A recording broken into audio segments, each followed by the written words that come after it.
नमस्कार दोस्तों। Daily current affairs के नए एपिसोड में आपका स्वागत है। तो चलिए शुरुआत करते हैं।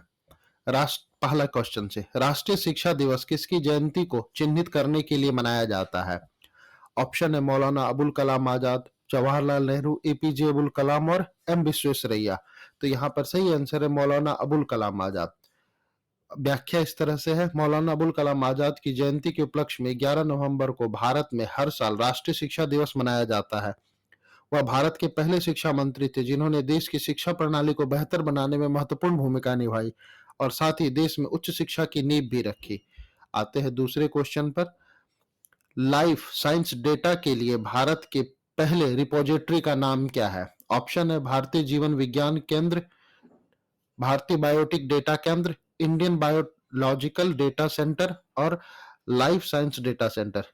तो यहाँ पर जो सही ऑप्शन है वो है life science data. Life science data centre जो है ये भारत का पहला रिपोजिटरी सेंटर है जो कि Indian biological data centre Faridabad Haryana में स्थापित किया गया है।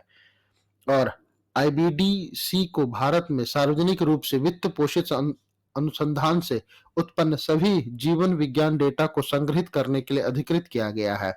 इस आईबीडीसी की डेटा भंडारण क्षमता 4 पेटाबाइट है। आते तीसरे क्वेश्चन पर। दक्षिण भारत की पहली वंदे भारत एक्सप्रेस को किस शहर में हरी झंडी दिखाई गई है? ऑप्शन है मैसूर, बैंगलोर, चेन्नई और बेल्लोर। तो यहाँ पर सही आंसर है बैंगलोर। प्रधानमंत्री नरेंद्र मोदी ने केएसआर बैंगलोर शहर रेलवे स्टेशन से दक्षिण भारत की पहली वंदे भारत एक्सप्रेस ट्रेन को हरी झंडी दिखाई है। शानदार उद्घाटन समारोह के बीच ट्रेन को चेन्नई सेंट्रल के लिए रवाना किया गया। ट्रेन सप्ताह में 6 दिन मैसूर और चेन्नई के बीच काठफाड़ी और बेंगलोर के स्टॉपेज के साथ संचालित की जाएगी। आते हैं अगले क्वेश्चन पर। चौथा क्वेश्चन, किस राज्य में Kaveri south wild life sanctuary की अधिसूचना किया गया है?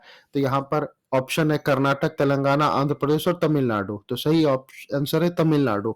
तमिलनाडु सरकार ने Kaveri south wild life sanctuary के रूप में कृष्णागिरी और धर्मपुरी के आरक्षित वनों में एक क्षेत्र घोषित किया है। यह वाइल्ड लाइफ सेंचुरी तमिलनाडु के कावेरी उत्तर वन्यजीवी अभ्यारण्य को पड़ोसी कर्नाटक में कावेरी वन्यजीव अभ्यारण्य से जोड़ेगा, जिससे कि वन जीवों के संरक्षित क्षेत्रों का एक बड़ा और सन्निहित नेटवर्क बनेगा।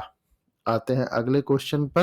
क्वेश्चन नंबर 5, कौन सा देश महिला विश्व मुक्केबाजी चैंपियन 2023 की मेजबानी करेगा? ऑप्शन है भारत, तुर्की, चीन और दक्षिण कोरिया। यहाँ पर ऑप्शन है भारत।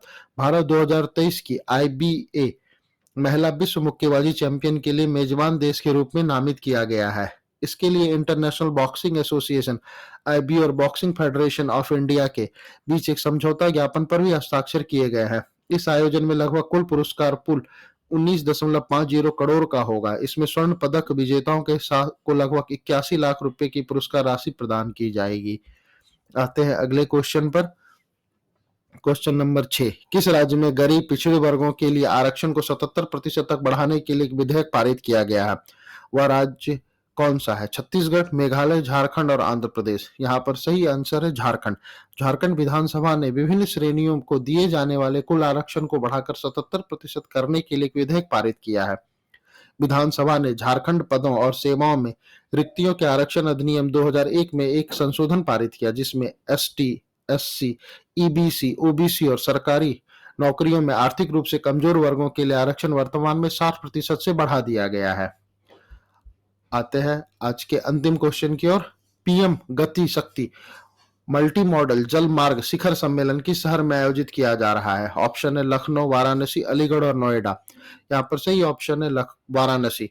पीएम गति शक्ति मल्टी मॉडल जलमार्ग शिखर सम्मेलन 11 से 12 नवंबर 2022 को उत्तर प्रदेश के वाराणसी में आयोजित किया जाएगा और भारतीय जलमार्ग प्राधिकरण, बंदरगाह, जहाजरानी और जलमार्ग मंत्रालय के तत्वावधान में पीएम गति शक्ति मल्टी मॉडल जलमार्ग शिखर सम्मेलन का आयोजन कर रहा है। तो ये थे 11 नवंबर के जो जीके करंट अफेयर्स। इस तरह के वीडियो के लिए आप इस चैनल पर बने रहे। धन्यवाद।